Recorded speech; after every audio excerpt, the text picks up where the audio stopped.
Welcome back to the Sizzle. We're honored to have a remarkable guest with us, Miss Jami Dunham, who serves as the Chief Equity and Inclusion Officer at KIPP Public Schools in Washington, D.C.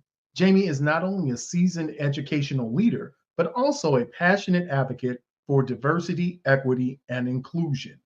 In her current role, Jami leads KIPP's DC comprehensive strategy in the realm of diversity, equity, and inclusion, steering the organization's anti-racism efforts. Prior to taking this critical position, she served as the Deputy Chief Academic Officer for Secondary Schools at KIPP DC, where she played a pivotal role in principal training and academic leadership. With over 2 decades of experience in teaching and school leadership, including the founding of a charter high school, Jami brings a wealth of knowledge to our conversation, and we couldn't be more excited and more happy to have you here on the show with us. Jami, how are you this evening? I'm doing great. Thanks for asking. So is it Gregory or G Sizzle? I don't know if I'm the cool way, or what am I doing government names here? What are we doing? Well, I normally don't say my government name in public, but whichever one is fine with you. Normally for the show, we use G Sizzle. G Sizzle. Okay. Gregory's fine if whatever comes to your mind first, because I don't. He's still in the witness protection program, though. He's still on the run.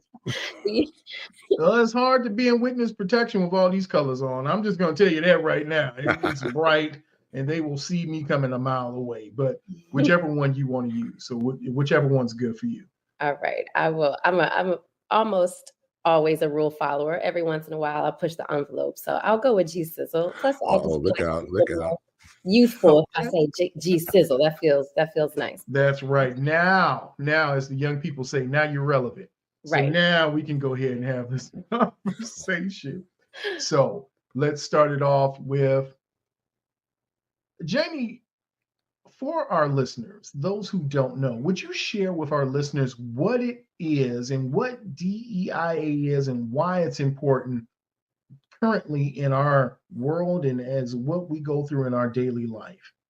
Yeah, sure. So you may hear DEI, you may hear DEIA, you may hear DEIB. Those letters mean similar things with all those different variations, but DEIA literally stands for diversity, equity, inclusion, and accessibility. If you swap the A out for the B means belonging.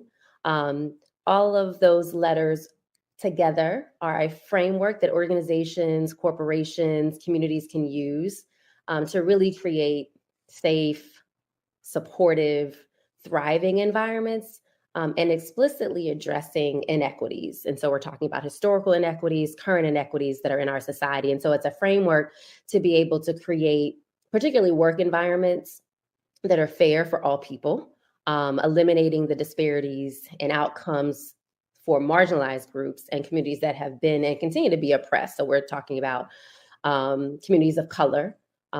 Definitely, we're talking about, when we talk about gender, women who have not been typically allowed into leadership positions, depending on the industry.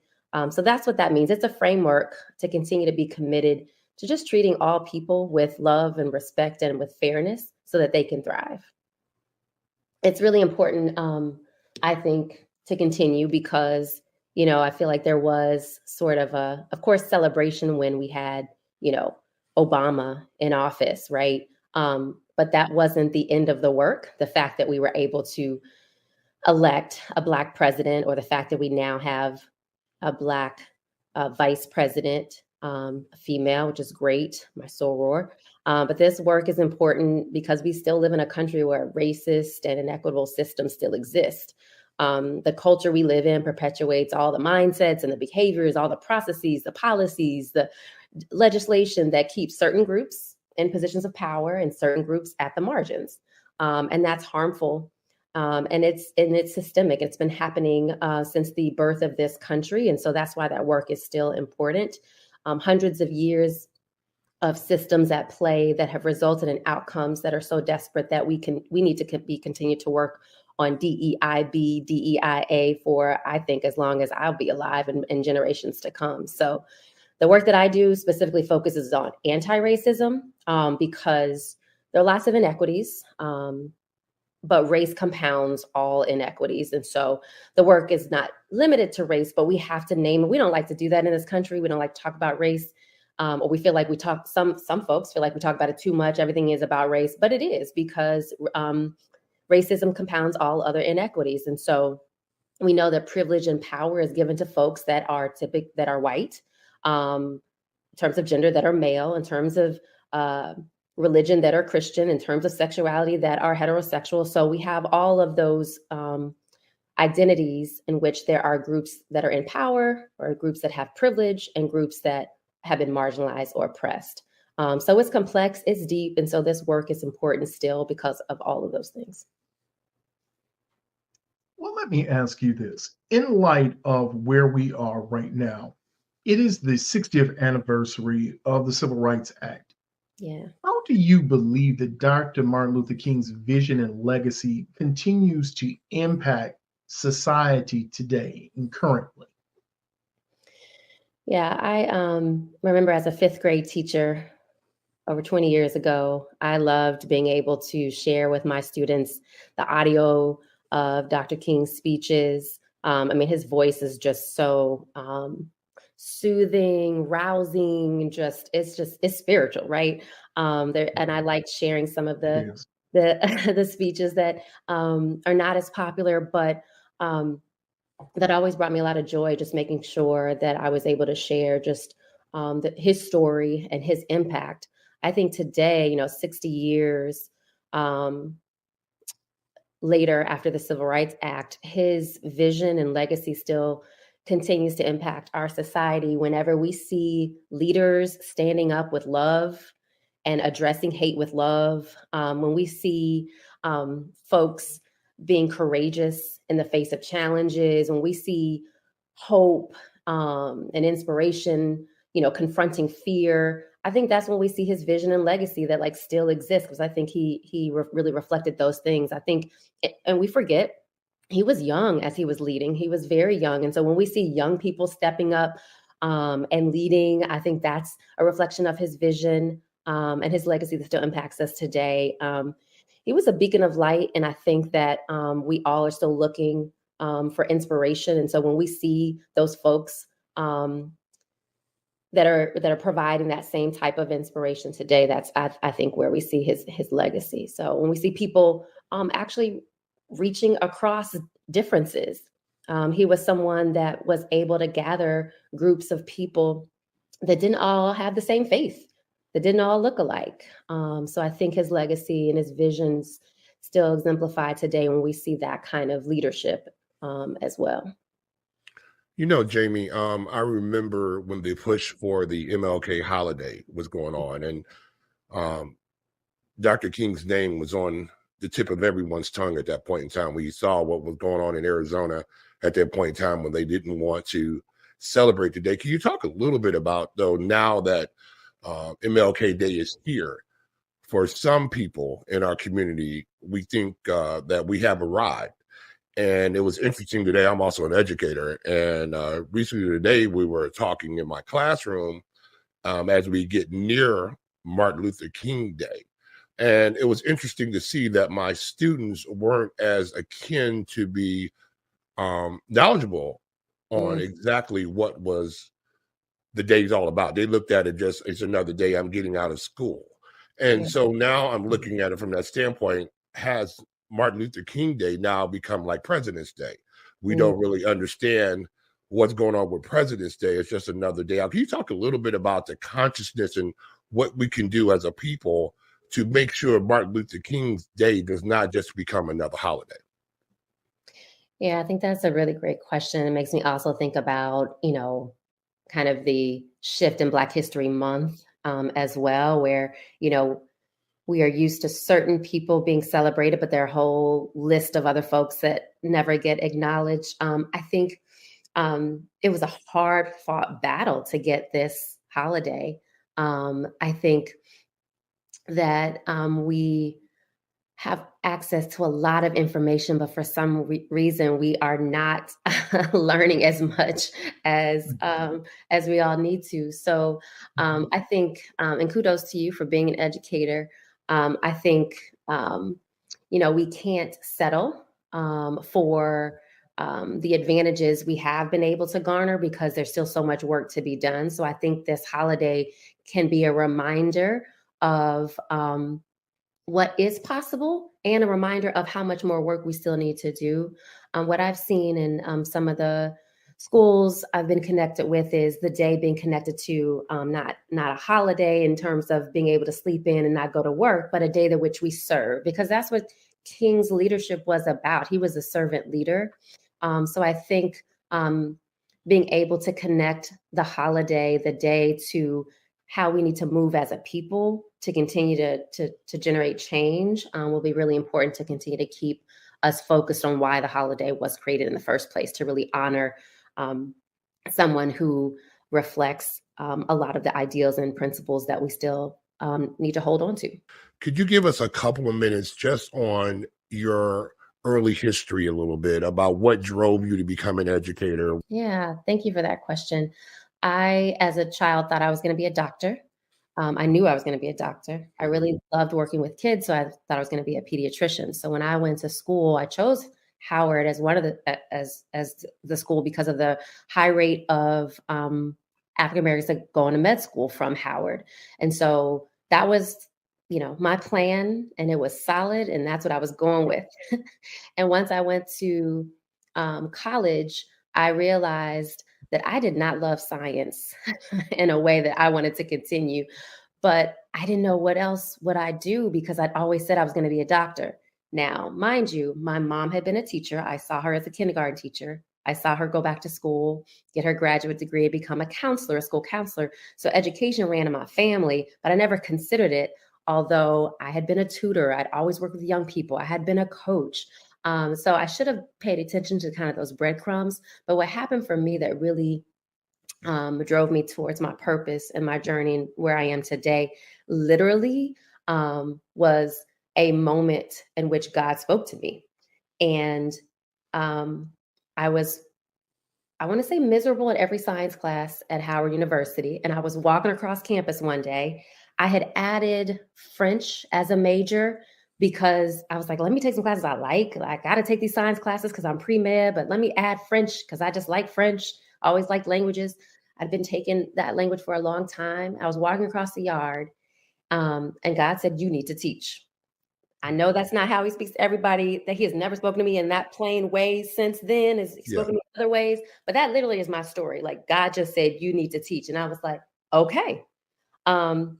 I'm sure I don't remember some other things that have happened, like other people who may have, kind of subconsciously inspired me. I do remember a high school teacher. Her name was Tony Haygood. She was an English teacher that introduced me to some great works and literature beyond the canon.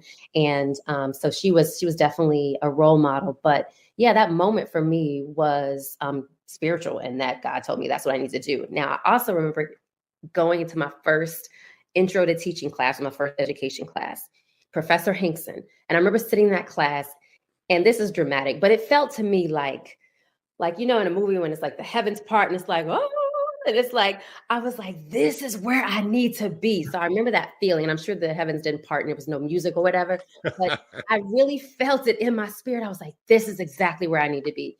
And so I'm really grateful for that, because I probably would have continued to pursue, because I'm an achiever. I'm like, I said this was my goal. I'm going to be a doctor, and I would have been miserable. And I was pursuing it for the wrong. I thought, like, I want to be a doctor because I want to help people, but lots of jobs help people. What I needed to really explore is what brings me energy, and also what can I do in which my gifts can be leveraged. And so, in my bedroom as a child, I had a chalkboard. I love that chalkboard. It should have been clear. Like, again, it should have been clear to me, this is what I needed to do.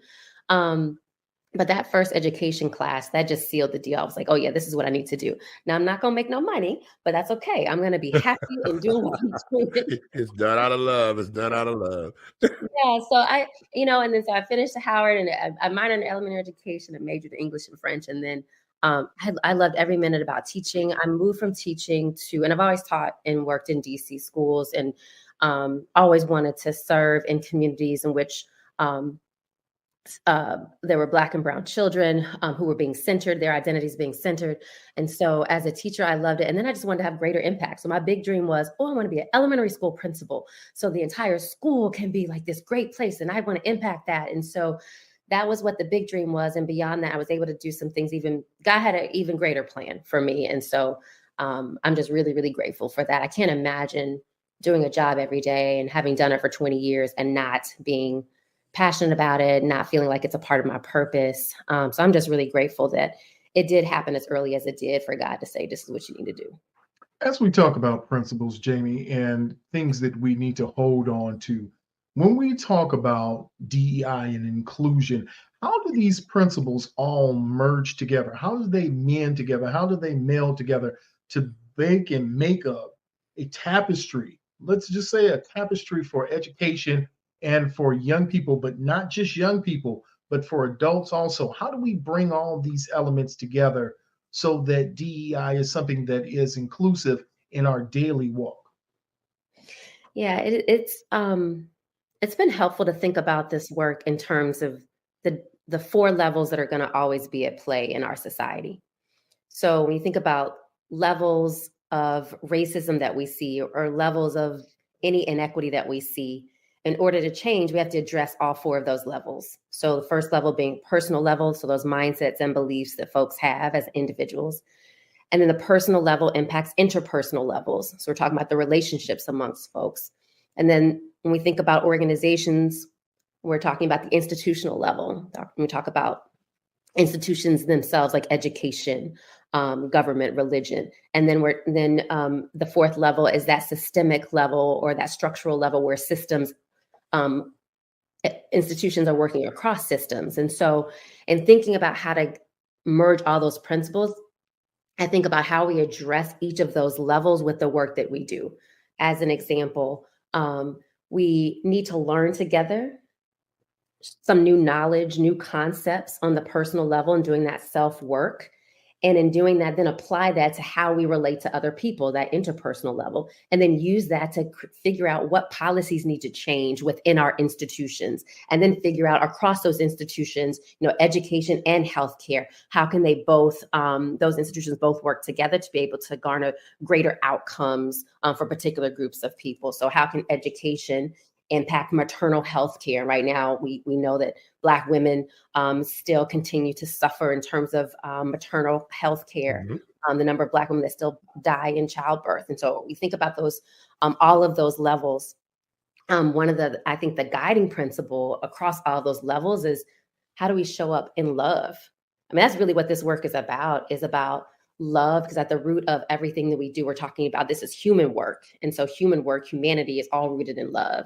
Again, Dr. King, that's what he was about. He took a lot of heat for being too passive, but I think actually love is a powerful weapon. And so when we think about what would we want for our own children, what would we want for our own communities, if we use that lens to be able to continue to work at these really complex issues, to me, that's like bringing all of those concepts around diversity, equity, inclusion, accessibility, or belonging all together. Yeah, but it's complex. It's an ongoing journey. So there's not a place in which we finally arrive, I think. There's not a checklist. So that's what makes it not only complex, but very messy. This is very messy work. There are lots of great frameworks and tools, but at the end of the day, it's how are we touching each other's hearts? How are we really leaning into humanity?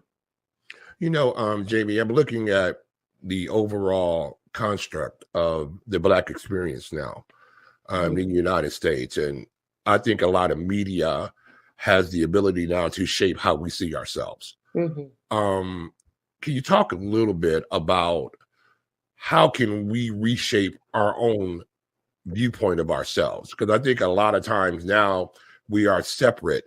We have our youth and we have our older generation, and we see a large chasm there. And we know most of the time when movements are gain energy, they gain energy from our youth. You talked about how young Dr. King is.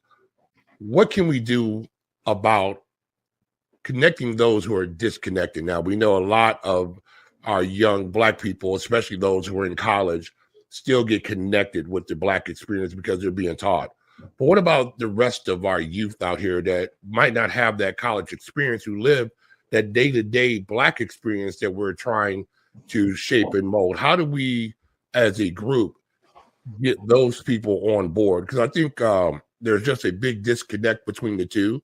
Mm-hmm. And now we see that a violence is almost being shown to them that this is the way that you need to move forward. And we see a lot of that with the young people's music and everything else like that. Can you talk a little bit about how that change can occur? Yeah, I mean, that's a tough one.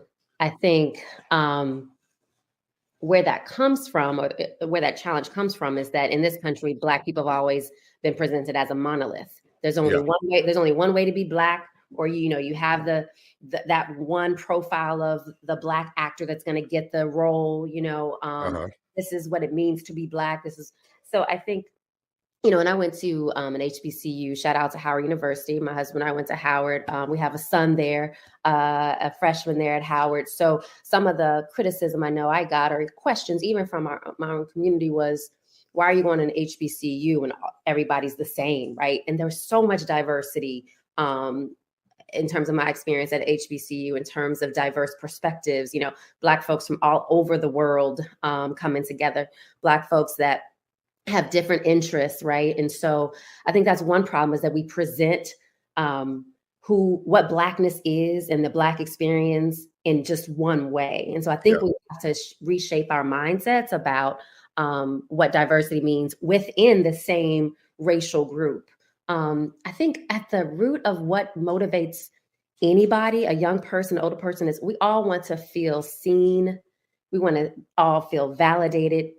We all want to feel like we have purpose. And so if we're able to, and that's not going to happen the same way for everybody, but I think that if we can sometimes, one generation versus another generation, older generation saying young folks, aren't working hard enough, and young folks saying, older folks, y'all don't listen enough. And so I think I like this expression of just like leading with your heart. I think if we lead with our hearts and we're open to hearing, even if we don't agree, open to hearing what others have to say, we can at least approach, collaboration in a way that is more empathetic, more compassionate. So we're moved to do something together. But, I think it starts with really believing that every person has value. I'm a Christian, so my faith, compels me to believe that, God doesn't make mistakes. And so anybody who is here, they're here for a purpose, whether I see it or not.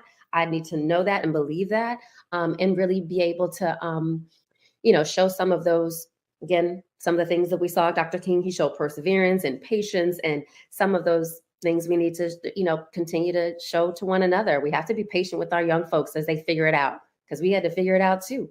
Our young folks need to be patient with us, because the technology is moving way too fast for any of us. Absolutely. So, at the end of the day, I think, the Black experience in this country is extremely unique. One, because of the origin in which we came here, definitely the amount of trauma, but then the amount of perseverance and power for us to still even be here. The creativity it has taken for us to, dig our heels in and not take anything less than being seen as real contributors to this society, to this country, whether other folks believe it or not. We know it's true. Jami, from my standpoint, being an educator now, we see that the reading side of it now is not emphasized as much as possible. Mm-hmm. We have so much curriculum now that's video-based. We have a lot of curriculum that's video-based. And we see kids not going home with books anymore. They're going home with tablets. And they don't have the, as you might not know me, I'm an avid reader. And Greg will tell you, on one side of my room, in my living room, is my library. I have it in the living room, not in the room all by itself, because it's important to me, because each one of those, inside those covers, is a mind that has condensed this information for me, and it's going to tell me a story. Tell me some information, and I can go back and get it anytime that I want. There's something about reading those words on paper that imprints that. And I think you're right on point. It's not so much of a question, but it's, a observation from my point, especially when you're want your kids to read more, you want them to write. There's such a disconnect because they're not being taught that, especially at an early age. You see a lot of kids, especially in the urban area that I teach to, they're struggling to read at a level that you can comprehend some of the art, some of the works that are out there. And I think what you're talking about is super important, because that art of reading, especially at our level, the thing that we fought for so much, out of slavery, that if people were hiding with candlelight in the middle of the night, trying to learn to read. And now we almost see the converse going on. I mean, you have, that our kids are not being driven to be readers all the time. And it's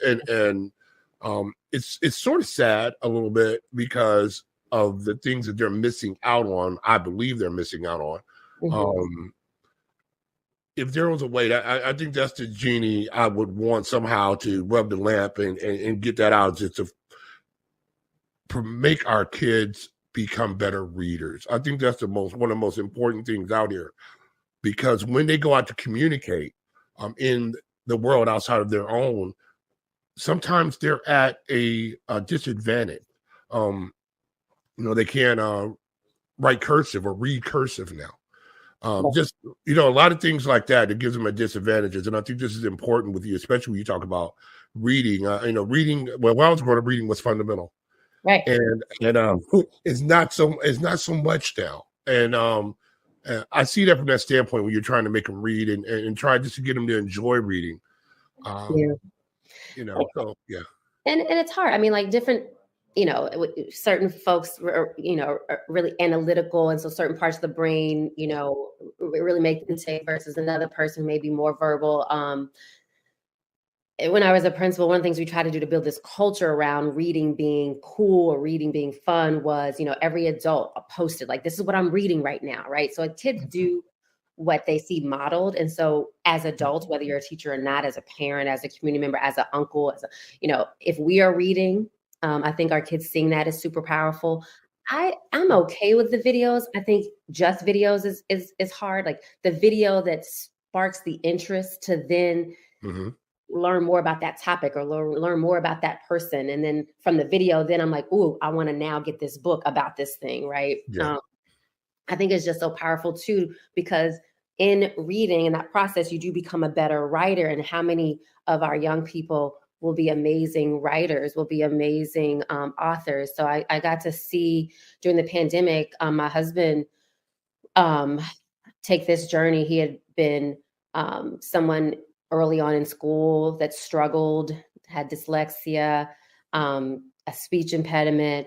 I don't think he read a book cover to cover until much late, maybe college, till the early part of college. And then saw him take this journey to write his own book, to write his memoir, and that being really inspired by him wanting to tell his story so he can impact other people. He didn't grow up with this dream like, oh, I want to be an author one day, but he saw the power in being able to share his story in a way that could inspire others, especially young people.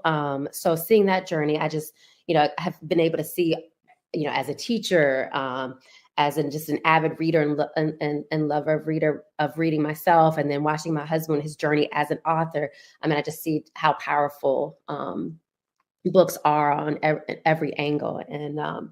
And plug, not shameless plug. I mean, a shameless plug, but his book is called Running Against the Odds by Jami Dunham. Great memoir. But yeah, and you know what? Like we have 2 children. I was waiting on the day that my son would say, I love books. We're not there yet. He hadn't said it yet. Mine's 32. We haven't seen that one yet. But one day he's going to love a book somewhere, Right. But I remember actually first grade, he had this Fly Guy was the name of the book. He loved the Fly Guy books, right? So my daughter, on the other hand, like reads. She's a great writer. And so everybody's different, right? And at the end of the day, though, if we all understand the value of reading, and especially I think, with our Black youth, because there's been a culture of like, reading is, that's not cool. Having books isn't cool. Being studious isn't cool. That narrative we know is not true. So we need to dispel it and continue to dispel it. I mean, I wouldn't be at the heart of who I am, and I'm a teacher. So, I mean, the one thing I think we need to talk more about is the power of reading. And it is so crushing what is happening in certain states with Yes. books being banned. And I feel in my core just the angst around that. I mean, we know how powerful reading is because of the fact that folks were killed, our people were killed if they knew how to read. That's how powerful it is. And so the fact that we are still in this place where we are violently excluding certain groups from engaging in the works of authors who are courageous enough to talk about some of the things that folks don't want to talk about. When you think about, like, we all had those experiences of a book that just changed our lives, or that opened us up to a whole nother way of thinking. Like, I cannot express just how important it is for us to continue to fight so that we have not just freedom of speech, but that we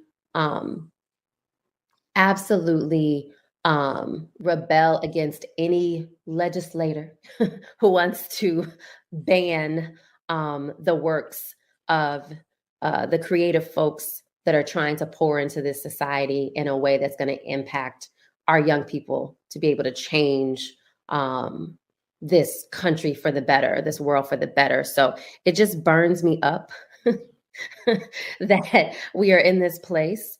And I think that, you know, our educators, our political leaders, our activists have to continue that fight as much as we have to fight still for, you know, the political freedom too, in terms of the right to vote, and ensuring that that is not in jeopardy, because it's under attack. Oh, yes, it is. So I know we could go on and on about some of those topics too, but just from the education front, again, all my time has been in education, and at the core of how I approach most things, it's from that teacher lens. That was my favorite job to have, being a teacher. And so just the power of books.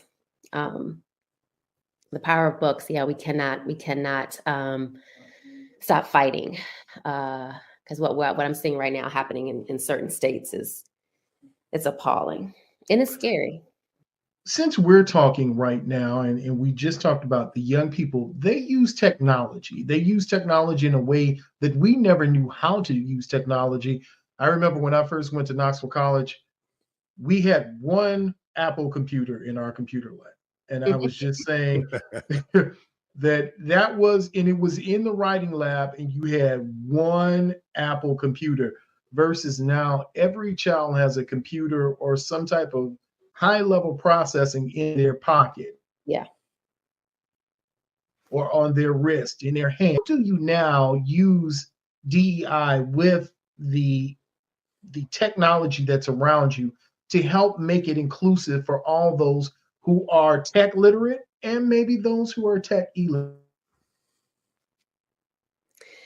Yeah, I'm laughing to myself because the team that I work with, one of the requirements, I'm like, I need a young person on this team.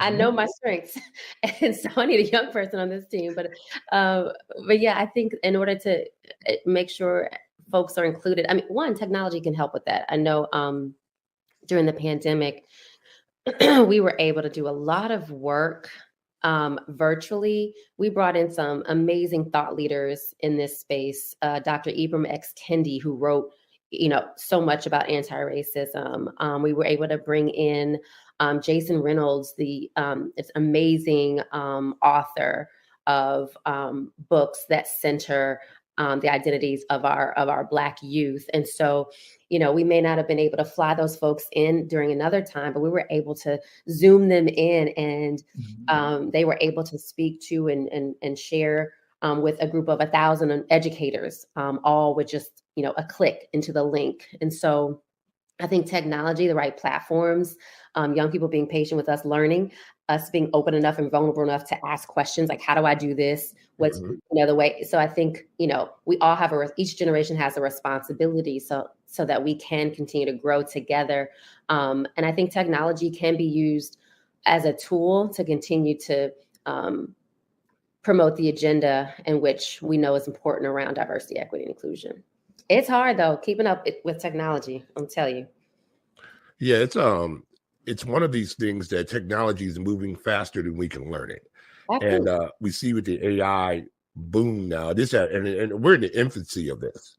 Yeah. And as a person who has a little bit of gray hair on his beard now, I have to try to stay on top of it. It's a little bit, and it's a little bit difficult.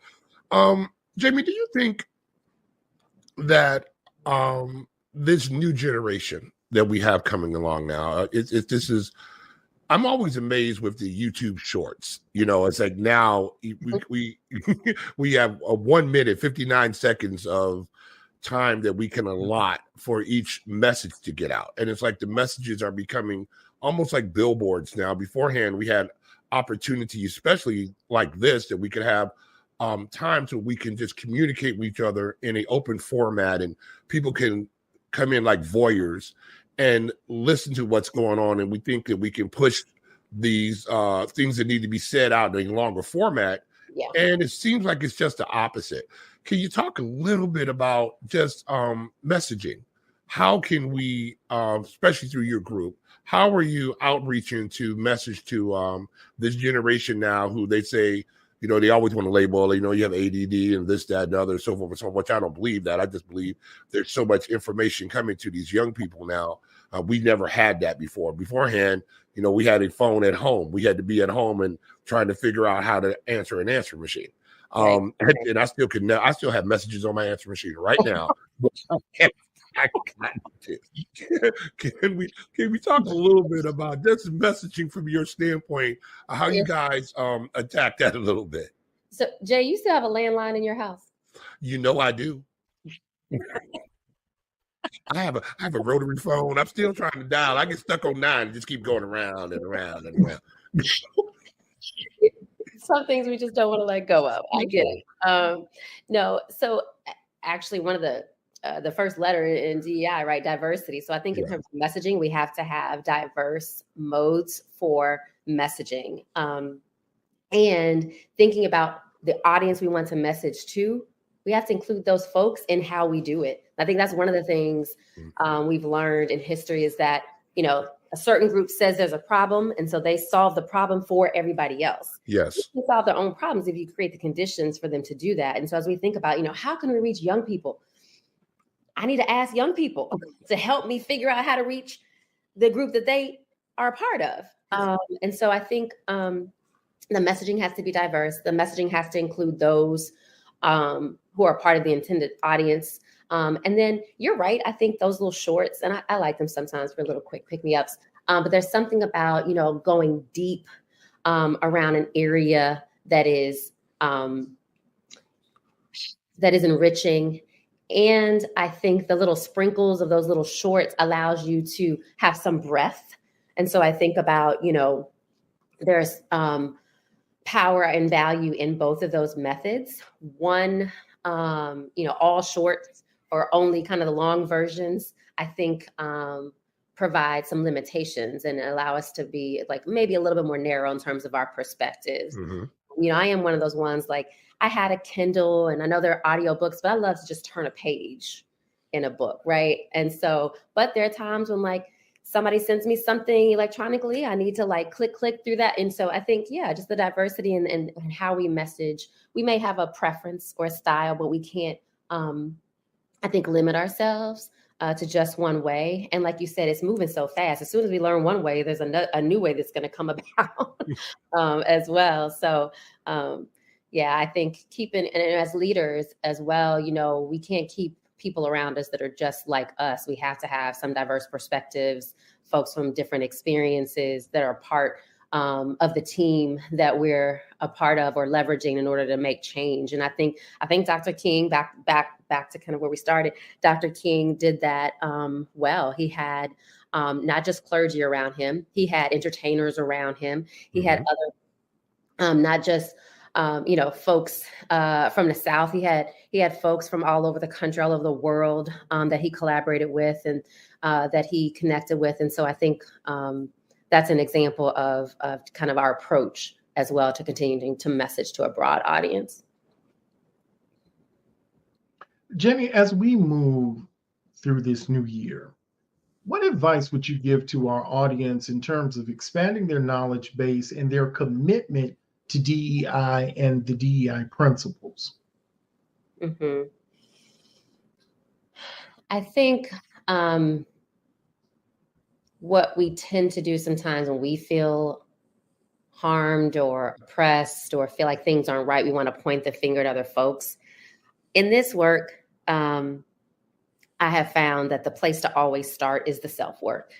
And the self-work starts with really understanding not just identity, but like the history, the historical context behind the identities in which you share. One of the things I'm working on right now, I've always known I was Black, identified as a Black woman, and have felt very much a part of that culture.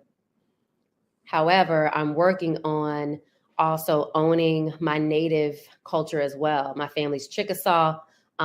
Never felt like I was Native enough to actually say it out loud. Like, yeah, I'm actually on the tribal roll for Chickasaw in Oklahoma. That's where I'm from. So that's the self-work. So as much as I feel empowered about being a Black woman, the self-work I need to do is around, disrupting Native erasure, because that's real in this country. So none of us are too expert enough to not do the self-work. So that's my one push for anyone who's interested in this work. The other thing I'd say is it's the long game. We're not going to change things overnight. Some things may change overnight, click of a button, but lots of things that are going to be need to be sustainable are not going to change overnight. We're not going to do it alone. And so understanding that we do this work in community, which is hard and complex. But yeah, if you're going to do this work, you've got to do it in communities, not in an office by yourself somewhere. And then also, I've just always been someone who wanted to lead under the guidance of the principles around servant leadership, which to me is all rooted in love. So I think this work is about love. And so as much as we can we need to balance head and heart in doing the work. But starting with, coming from at the core, this work is about love. I'm talking about love a little bit. I come from a time where love was, I'm an older person. I come back in you would hear a lot of songs about love. And I even also play a lot of events and play a lot of music out here. We see there are songs out now that are about love, but we don't hear so much songs about self-love, And I'm interested just from you. I understand love is your central theme. I can see it in your face. I can feel it in your heart. And I know this is something that's so important to you. And this is why you're taking the time out. And I appreciate you coming on, because we have opportunity to expand your base with our base. And we just appreciate you, the heart that you have for doing what you're doing. Can you talk a little bit about the communication of love? How does that look? What are the things that we need to be saying to people? Is it more or less, I just love you, or we love each other collectively together? Because I believe the movement that we saw back during Dr. King's time, there was a particular goal that they had set there. And I think that was the changing of Black America from being a subservient society to a powerful society. And I see that today in your work, let's talk about self-empowerment. Can you talk a little bit about that? Just how do we as a group out here show people love, giving them the opportunity to be self-empowered? Yeah, I don't think it's possible to show love to anyone else unless you know how to show it to yourself first. I think I believe the way that you learn how to love yourself is by really understanding how God loves us. Okay. So in expressing that, I think that's the beautiful part of creation. That's the beautiful part of what God did to create this universe, in that someone can express love through a beautiful piece of artwork, using canvas and paint. Someone else can express love by playing the cello beautifully, right? Someone like me, who I can maybe draw like a stick figures and musically, I'm a little challenged there too. The way that I may show love could be just listening and being present. Yeah. To, my teenage children, or it could mean, like what you do, Jay, being in a classroom day in and day out with young people, being prepared for them, taking the profession of teaching so seriously that you know that these kids' lives depend on you being ready and prepared for them. So I think the way that we show love is also rooted in our purpose. So we don't have to do it the way someone else does it. I know there are songs that like just bring people to tears. Like it's so filled with love, right? That also can be done through, the healing touches of a nurse who is caring for a cancer patient that's dealing with all that goes into that journey. So I think the way that we express love has to be authentic, and the way that it's authentic is in us really knowing our purpose and why God created us in the first place, because that's the root of it. God for love. Yeah, that's the whole thing about it too. It's just like, it's the golden rule. I mean, do unto others as you would have them do unto you. And I think in our society, as you're talking about now, that's the biggest showing of love right there. Is to show people, say, hey, I love you enough that I want to treat you like I would treat myself. Yeah. And I think as a group, if we can get that message out like you're doing right now, saying, hey, that self-love is so important, that we can see this movement keep moving forward. It's just a great thing that you're doing. I just want to say that, because you don't hear a lot of people coming out with a plan on how, say there needs to be change, but you don't necessarily see somebody who says, well, this is how we can do that. We have a 4 steps that we need to follow. These are the things that we need to do, and this is how you can implement it in the community. So kudos to you for doing this, because this is a big, big deal. Don't think anything that you do is small. It is not. God has placed you in this place because he needs you there in this place and time. So always remember that, especially when things get tough. Thank you. I appreciate that, Jay. And you continue to just pour into those young people in your classroom every day. I really, really want to celebrate what you're doing every day as well. Jami, we'd like to thank you for coming on to the show and sharing with our listeners and giving those who listen an insight of what DEI is and what you do. And since you are our esteemed guest, we will give you the last word that you can share with all of our listeners. Thank you. So much gratitude for just what you all do and for this platform. Thank you. To listeners out there, continue to be committed to just being servant leaders in our communities, leading with love, and really staying inspired to do the really hard work that others before us did, like Dr. Martin Luther King. So I'm really just energized by the fact that we get to celebrate him in a few days on MLK Day. So thank you.